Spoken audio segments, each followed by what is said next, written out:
आज की हमारी बुक है the God market, how globalization is making India more Hindu. Globalization जो है किस तरह इंडिया को और ज़्यादा हिंदू बना रही है। By Meera Nanda. Okay, she her self is Hindu. It seems clearly from her name. Firstly, we would see its overview. Let's start this. Nanda has been called a Muslim Christian apologist. अच्छा, ये क्या है? मुस्लिम है, sorry, I was mistaken. She is Hindu and plus Christian. Apologist कहते हैं a person who offers an argument in defense of something that have some type of controversy. Okay. Among myriad of other things, क्या है? Among myriad of other things, myriad कहते हैं great number of people or things by Hindu nationalists. क्या है? Among myriad of other things by Hindu nationalists, maybe even rightly so, because her book debunks the myth of secular India by stating that capitalist version of Hinduism is on the rise among all classes in India.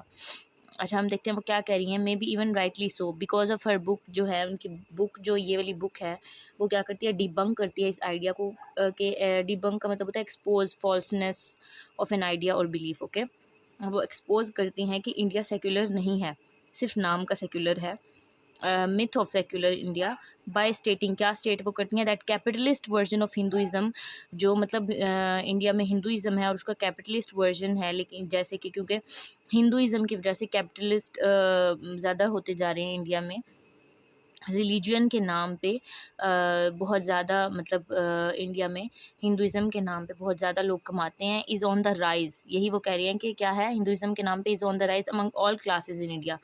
India में जितनी classes हैं सब में elite, middle and lower, तीनों तबके, elite भी, middle भी और लोअर भी, तीनों तबके कमा रहे हैं हिंदुइज़्म के नाम पे। She starts out by defining globalisation, neoliberalism and secularisation with respect to their meanings in India. ठीक है, वो क्या करती हैं? स्टार्ट करती हैं, क्या डिफाइन करते हैं? ग्लोबलाइजेशन को, न्यू को एंड सेकुलराइजेशन को।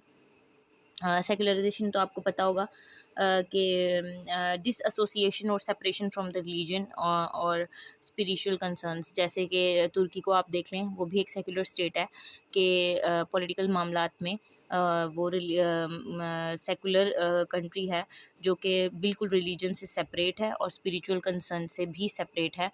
तो इंडिया भी अपने आप को कहता तो सेकुलर स्टेट ही है, बट इट इज़ नॉट, मतलब लेकिन वो करता कुछ ऐसा नहीं है जो कि सेकुलर हो। ओके, यही जो है ना, इस पे बात करती हैं नंदा भी। और new liberalism, let me tell this in detail. Look at this. अब इसमें वो क्या बता रहे हैं? न्यू लिबरलिज्म क्या है? Tends to ignore systemic structural bias and inequity. देखते हैं, जैसे कि everything that happens to you is because of your actions, you are free to make your own decisions, your access to anything, for example housing, medical care, is everything is your responsibility. नीचे देखें, rugged, individualistic, minimalistic. Okay, ये new liberalism का मतलब होता है। I think now it's clear to you. Move forward. We have just known neoliberalism. Next, she then explains in detail with statistical data, stats उन्होंने दिए यानी numbering में, backing her, how globalization has turned India from a secular state into a state that uses Hinduism to promote its economy and sell goods. यही बात जो मैंने आपको पीछे बताई है, सेकुलर स्टेट से इंडिया क्या बन गई? एक इकोनॉमी इस तरह की बन गई जो कि हिंदुइज़्म के नाम पे पैसा कमा रही है। That uses Hinduism to promote its economy and sell goods while keeping up with the changing socio political tides. ठीक है, और किसके साथ? चेंजिंग सोशियो पॉलिटिकल टाइड्स के साथ जो है ना, वो कीपिंग अप विद यानी रह रही है, शी वर्क कर रही है। She also states that in current India the state has little to do with economics and more to do with the propagation of religiosity. इससे बड़ी और कोई बात नहीं हो सकती कि जो अब इंडियन स्टेट है यानी इंडिया है, वो अब क्या है? इकोनॉमिक्स जो है ना उसका अब इससे कोई ताल्लुक़ नहीं है। किससे? इकोनॉमिक्स से। और ज़्यादातर उसका जो प्रोपेगेशन ऑफ रिलीजियोसिटी, प्रोपेगेशन का मतलब होता है एक्शन वाइडली स्प्रेड और प्रोमोटिंग एन आइडिया, ओके। और मतलब रिलीजियसली आप देख लें, इसका मतलब है रिलीजियस यानी रिलीजन को, अपने ही रिलीजन को प्रमोट करना, ठीक है। और वाइडली स्प्रेड करना, उसको इतने, उस आइडिया को इतना स्प्रेड करना, इतना फैलाना कि आप उसके थ्रू पैसे भी कमा सकें। इकोनॉमिक ज़्यादातर जो अब आप देखें इंडिया की ज़्यादातर इकोनॉमिक्स रिलीजन से रिलेटेड है, बिकॉज ऑफ दिस। वो बहुत ज़्यादा आपने देखा होगा मंदिर वगैरह और ये चीज़ें जो हैं मतलब बहुत ज़्यादा इसमें पैसा लगाते भी हैं और इसके नाम पे बहुत ज़्यादा कमाते भी हैं। Okay, this was our overview of the book. Next we would look at its takeaways. There are 4 takeaways that we have from this book. Inequality in neoliberal India, Hinduism on the rise, okay. First, let's start this inequality in neoliberal India, ठीक है। अब हम देखेंगे inequality देखेंगे new liberal India में, और ये भी देखेंगे कि न्यू लिबरल इंडिया क्या होता है।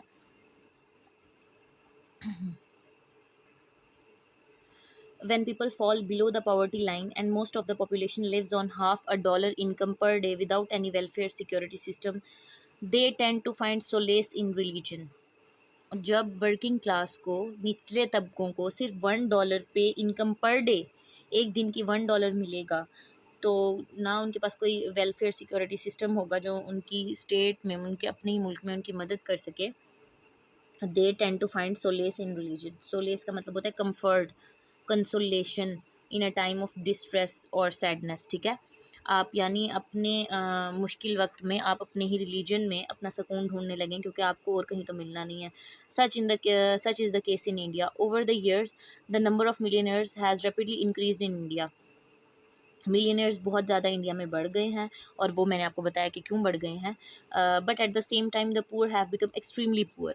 अच्छा, rich are become more richer and poor जो हैं, पुअर पीपल हैं, वो और ज़्यादा गरीब हो गए हैं। रिच पीपल, अच्छा, rich people's capacity to substantiate का आपको मतलब पता है साबित करना, provide an evidence to some support और provide the truth of something, substantiate their economic position depends upon the downward economic spiral of the poor, ठीक है। वो अपनी इकोनॉमिक पोजीशन को डिफाइन करते हैं, जो कि किस पे डिपेंड करती है, downward economic spiral of the poor. एक जो सर्कल चल रहा है पुअर का उनका, उसके ज़रिए से वो अपनी डिफाइन करते हैं इकोनॉमी को। While the number of millionaires in is doubling with each passing year. हर गुजरते साल से जो है ना इंडिया में मिलियनियर्स बढ़ते जा रहे हैं। India is back sliding on the human development index, ठीक है। लेकिन ह्यूमन डेवलपमेंट इंडेक्स में इंडिया क्या हो रहा है, पीछे जा रहा है। ओ व्हाट इज़ दिस, अच्छा, इंडिया क्या है, बैक स्लाइड कर रहा है, ह्यूमन डेवलपमेंट इंडेक्स में बहुत पीछे हो गया। और HDI में, विच measures well being along 3 dimensions of health, education and income, okay. There are multiple reasons for the above mentioned scenario. High paid jobs are readily available to well educated fluent English speakers. ये तो हमें पता है कि India में, अच्छा पूरी दुनिया में इंडिया दूसरे नंबर पे सबसे ज़्यादा इंग्लिश बोले जाने वाला मुल्क है। अब तो वहाँ पे मतलब गोलगप्पे बेचने वाला भी इंग्लिश बोलता है। तो ये है कि क्योंकि वो हिस्ट्री को फॉलो करते हैं ना, ज़्यादातर वेस्ट को फॉलो करते हैं, इस वजह से they tend to speak English, promote English and everything. uh, dimensions of okay, where were we, fluent in, हाँ वो क्या कह रही हैं हम, job, paid jobs are readily available to well, सिर्फ किन के लिए है, वेल एजुकेटेड पीपल के लिए, जो फ्लुएंट इंग्लिश स्पीकर्स हैं उनके लिए। There is a very tiny population privileged, यानी फैसिलिटीज़, प्रिविलेज का मतलब होता है बहुत कम पॉपुलेशन है जिनको फैसिलिटीज़ मिलती हैं टू गेट सच जॉब्स। बहुत ही कम लोगों को ये फैसिलिटीज़ मिलती हैं जो ऐसी जॉब्स जिनको मिलती हैं। Secondly, the land grabbing business of the corporate is resulting in colossal marginalization of the already poor. अच्छा, सेकेंडली क्या सेकंड बात करती हैं, the land grabbing business of the corporate. Corporate कहते हैं, पिछली बुक में भी हमने ये पढ़ा था कि कॉरपोरेट होता है, कॉरपोरेट ऑफिसेज होते हैं, यानी जो प्राइवेट कंपनीज होती हैं वो होते हैं कॉरपोरेट ऑफिसेज, यानी कॉरपोरेट ऑफिसर्स होती है ना, तो वो इलीट क्लास होती है हमारी सोसाइटी की। तो सबसे ज़्यादा जो है ना वेल्थ भी एक्यूमुलेशन उन्हीं के पास होती है। Is resulting in colossal, colossal का मतलब होता है अ, बहुत ज़्यादा extra ordinarily extreme, okay, extra ordinarily extreme. Colossal का मतलब होता है मार्जिनलाइजेशन का मतलब तो आपको पता होगा कि जो हमारी सोसाइटी का सबसे निचला तबका होता है ना, उसको हम मार्जिनलाइज करते हैं। हमारी नेचर में है ये कि जैसे इंडिया में एक कम्युनिटी है दलित्स, तो जो सबसे निचला तबका होता है ना, उसको कहते हैं मार्जिनलाइज्ड पीपल, ठीक है। जिसको हम बहुत बुरे तरीके से ट्रीट करते हैं, ट्रीटिंग अ पर्सन एज दो दे आर इनसिग्निफिकेंट और they are lower, they are inferior from us, ठीक है। ये होती है marginalize community. Business of the corporate is resulting in colossal marginalization, बहुत एक्सट्रीम मार्जिनलाइजेशन हो रही है ऑफ द ऑलरेडी पुअर लोगों की। टू मेक मैटर्स वर्स, और ज़्यादा इसको मतलब देखें तो the employer employ relationship borders on religious customs rather than legal grounds. अब एम्प्लॉयर एम्प्लॉय का भी जो एक रिलेशनशिप है वो भी किस पे बॉर्डर करता है, रिलीजियस कस्टम्स पे, ना कि लीगल ग्राउंड्स पे, ठीक है। यानी मेरिटोरियस नहीं है, रिलीजन आ गया, यहाँ भी रिलीजन आ गया, यानी एम्प्लॉयमेंट में, जॉब में भी religion. So poor are exploited in the name of the religion and they are too backward to understand complex underpinnings of corporate sectors dynamics, ठीक है। कॉर्पोरेट सेक्टर्स मैंने भी आपको बताया ना, जो कॉर्पोरेट ऑफिस होती हैं इनको कहते हैं प्राइवेट कंपनीज, जो कि हमारी स्टेट की इलीट क्लास चलाती है, यानी हमारी स्टेट की आधी इकोनॉमिक्स यही लोग चलाती हैं। कौन? ये कॉर्पोरेट सेक्टर्स, ओके। और हमने देखा है क्या इसमें अंडरपिनिंग का मतलब होता है मोटिव्स, कोई फैसला, ठीक है। Backward to understand complex underpinnings, यानी जो मोटिव्स हैं, हमारे जो कॉम्प्लेक्स मोटिव्स हैं कॉर्पोरेट सेक्टर के dynamic. Most of the benefits of globalization go to Hindus, ठीक है। ग्लोबलाइजेशन के ज़्यादातर फ़ायदे हिंदूज के पास आते हैं। While details and Muslims, while Dalits, जिनका मैंने पीछे भी जिक्र किया था, दलित्स जो है ना इंडियन कम्युनिटी है, बहुत ही निचले तबके की। फॉर एग्जांपल जो मार्जिनलाइज्ड कम्युनिटी है जिसके ऊपर जुल्म भी किए जाते हैं, और बहुत इन्फीरियर, यानी ये जो होते हैं दलित्स, आई थिंक ये वॉशरूम वगैरह साफ़ करते हैं और इस तरह के, तो उनको ये बहुत ही निचले तबके के समझे जाते हैं, इसलिए उनको मार्जिनलाइज्ड कम्युनिटी कहा जाता है। एंड मुस्लिम सफ़र हैविली, क्या कह रहे हैं, वाइल दलित्स एंड मुस्लिम्स, यही कह रहे हैं वहाँ पे इंडिया में दलित्स के साथ और मुस्लिम्स के साथ बहुत ही बुरा सलूक किया जाता है। Suffer heavily Muslims in India, Muslims in India are faring much worse than even the Dalits, मतलब मुसलमानों का दलित से भी बुरा हाल है इंडिया में। They are largely self-employed. Only 13% of the entire Muslim population has salaried jobs in public or private enterprises. 13% पूरी population India की बहुत ज़्यादा है, और उसमें से सिर्फ 13% जो है सेल्फ एम्प्लॉयड होते हैं, जो कि मुस्लिम्स को जॉब्स भी नहीं दी जाती इंडिया में, सैलरीड इनकम पे होते हैं। सिर्फ 13% प्राइवेट सेक्टर्स में और पब्लिक में, with barely 5% of public sector jobs going to Muslims. सिर्फ 5%, पूरे मुल्क की 5% जॉब्स जो है ना मुस्लिम्स को मिलती हैं। नेक्स्ट हमारी हेडिंग है Hinduism on the rise. Hinduism on the rise, while India में be seen by outsiders as a secular state. अच्छा, हमें आउटसाइडर्स को लगता है कि इंडिया क्या है, एक सेक्युलर स्टेट है। Nanda states that religiosity is on the rise now more than ever, कहती हैं कि अब जितनी रिलीजियोसिटी फैल गई है इंडिया में, वो पहले से हमेशा से सबसे ज़्यादा है। She maintains that religion with the increase in gentrification. अब आप सोच रहे होंगे कि जेंट्रिफिकेशन क्या है, let me tell you in this. Look at this. Gentrification is the process of changing the character of a neighborhood through the influx or more affluent residents and investment. There is no agreed upon definitions of gentrification. अच्छा जी, ये मैं आपको common words में बताती हूँ कि जो gentrification होती है वो जो मुल्क के मतलब गरीब तबका होता है, तो वो अचानक से अमीर हो जाता है, या जो भी है अचानक से नहीं, वैसे अमीर हो जाता है, तो वो ऊपर आ जाता है एलीट क्लास के साथ, तो इसको चीज़ को कहते हैं जेंट्रिफिकेशन। ये देखें, ये ऊपर उन्होंने जो बिल्डिंग्स बनाई हुई हैं ये, तो वो क्या होते हैं, process of changing the character of a neighbourhood through the influx of more affluent residents. उनको अच्छे रेजिडेंट्स मिल जाते हैं और इन्वेस्टमेंट होती हैं, तो इस चीज़ को कहते हैं जेंट्रिफिकेशन, ओके। इसमें पुअर जो है वेल्दियर हो जाता है। क्या है, with the increase in gentrification, वो क्या कर रही है, जेंट्रिफिकेशन के इंक्रीज होने के साथ साथ among the middle class has now got a strong hold on the society. Middle class भी जो है अब वो उसका स्ट्रॉन्ग होल्ड हो गया है सोसाइटी पे कुछ ना कुछ। In such a scenario Indians find it extremely hard to bifurcate science and mythology, ठीक है। अच्छा, फिर ये क्या हो गया कि इंडियंस के लिए बहुत मुश्किल हो गया बाइफरकेट करना। बाइफरकेट का मतलब होता है divided into two branches, act of splitting, okay. अब बहुत ज़्यादा इनके लिए इंडियंस के लिए क्या हो गया, ये टफ हो गया है साइंस एंड मिथोलॉजी को अलग अलग करना, डिवाइड करना, बाइफरकेट करना, ठीक है। Compromising scientific method and rational, they believe, यही जो हमने पीछे देखा, साइंटिफिक मेथड और रैशनल को कॉम्प्रोमाइज़ करते हुए they believe that their conventional religious beliefs are based on genuine principles of science, ठीक है। उनको ऐसा लगता है लेकिन ऐसा है नहीं। दिस काइंड ऑफ वैदिक Hindu scientism seems to have a wide appeal for those who consider, let's move to the next page, who considered this is our last page, who consider themselves to be educated and modern, ठीक है। जो खुद को educated और क्या modern समझते हैं, तो उनके लिए साइंटिज्म और ये चीज़ें, ये हमने जो पीछे देखा है, आपको कॉन्सेप्ट समझ आया कि नहीं आया, दोबारा देख लेते हैं क्या बात थी। दिस काइंड ऑफ वैदिक हिंदू साइंटिज्म जो है seems to have a wide appeal, बहुत ज़्यादा इसकी अपील है फॉर दोज, उन लोगों के लिए जो खुद को क्या समझते हैं, who themselves to be who consider themselves to be educated and modern. This religiosity is somehow moral, radical and ardent than ever.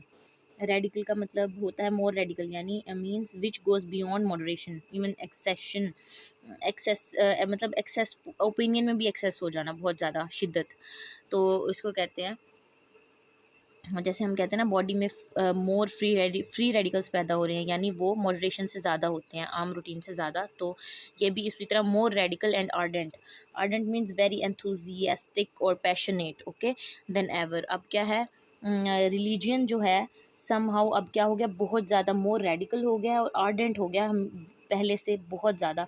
Taking over all aspects of economy, politics and culture, मतलब इतनी ज़्यादा religion फैल गया, इतना ज़्यादा Hinduism है India में कि वो इकोनॉमी, पॉलिटिक्स और कल्चर पे भी भारी है, by catering to all social psychological needs of the Indian message, ठीक है।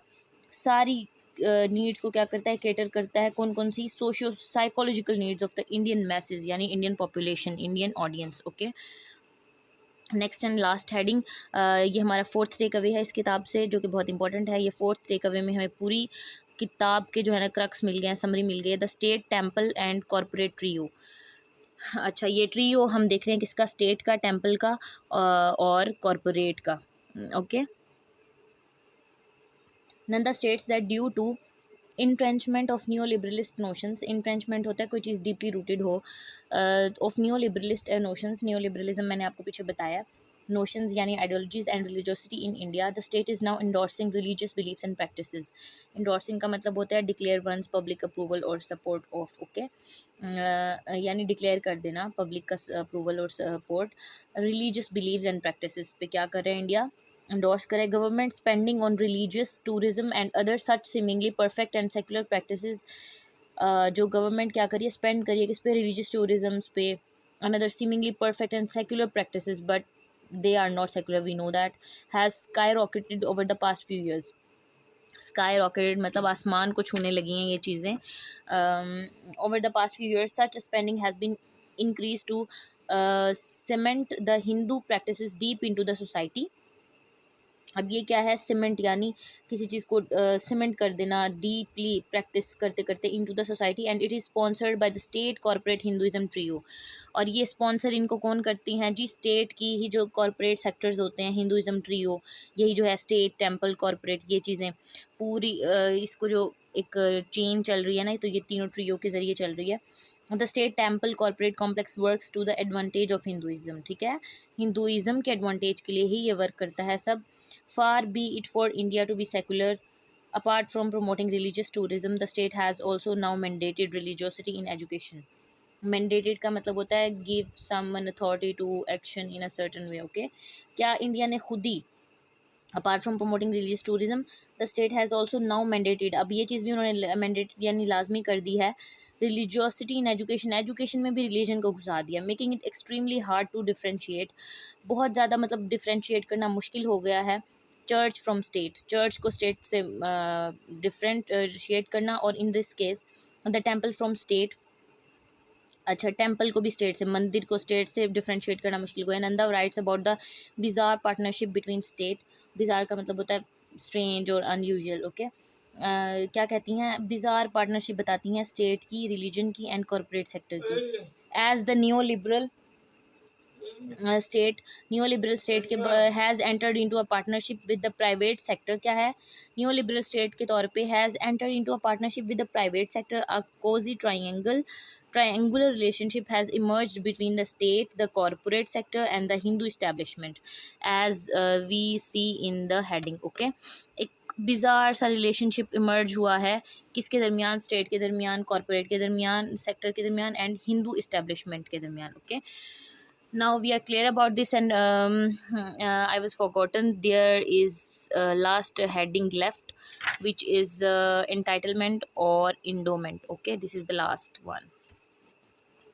Let's look at this. In modern day India, the line between science and religion is gets blurrier by the day. क्या हो गया है, sorry for this, okay, let me focus this. Between science and religion is gets blurrier by the day. क्या है, religion और science के दरमियान जो एक लाइन है इंडिया में, वो क्या हो गई है, ब्लर हो गई है। Nanda through statistical evidence shows the most of India's Hindus believe that they are the best nation in the world. ये भी खुशफहमी है। Nanda says that they believe Nanda says that they believe that somehow being Hindu makes them adaptable to the changing trends in technology and other aspects of globalization, which is not. This is the result of states' policy to intermingle religion and education in India. ये क्या है, this is the result of states policy. अब ये मुल्क की policies हैं जो कि इंटरमिंगल करती हैं किसके साथ, यानी वो करती हैं, चेंज करती हैं, रिलीजन एंड एजुकेशन को भी साथ मिलाती हैं। Even the well educated individuals think that they have some sort of inherent genetic preponderance that makes them superior to people who do not practice Hinduism. ये भी खुशफहमी है। प्रीपोंडरेंस का मतलब होता है प्रीडोमिनेंस, प्रीवेलेंस या superiority in weight, power and importance in strength, okay. लेकिन ऐसा नहीं है, ठीक है। जो वेल एजुकेटेड लोग भी हैं वहाँ के, यानी वो भी यही समझते हैं कि हिंदुज़म की वजह से वो मतलब सबसे सुपीरियर है। Nanda mentions a great many computer professionals, important scientists and well-respected intellectuals have bought into this idea that Hinduism predisposes Indians to become the great software engineers, okay।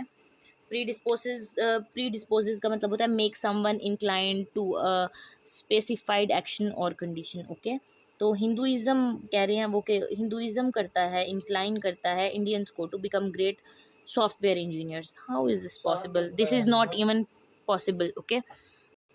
Okay, now with this we have completed this book, the God Market, and we have seen there are 4 takeaways: entitlement और endowment।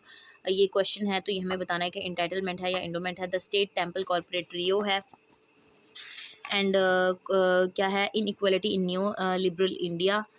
Next, Hinduism on the rise. अच्छा, important बात अब आपको ये बतानी है कि ये इम्पॉर्टेंट है बहुत।